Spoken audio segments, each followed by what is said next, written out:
পৃথিবীতে কিছু ক্ষমতা মহান রব নিজে হাতে রেখে দিয়েছে। এই ক্ষমতাগুলো যদি পৃথিবীর মানুষের হাতে দিত, তারা মানুষকে মানুষ মনে করতো না কীট পতঙ্গ মনে করতো। এমনি তো অনেক মানুষ কীট পতঙ্গ মনে করে। এমনি অনেক পাওয়ার মানুষের হাতে আল্লাহ তাআলা দিয়ে দিয়েছে। এমন মেধা দিয়েছে, এমন বোম তৈরি করে রাখছে, এমন পৃথিবী নাকি কয়েকবার ধ্বংস করা যাবে।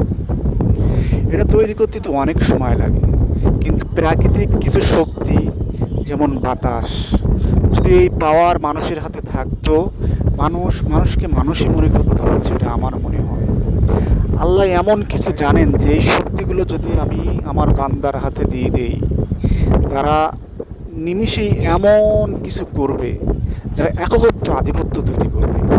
এমনকি সাগরে, স্থলে, সব জায়গায় তাদের আধিপত্য চলবে। এই জন্য আল্লাহ এটা দেন নাই।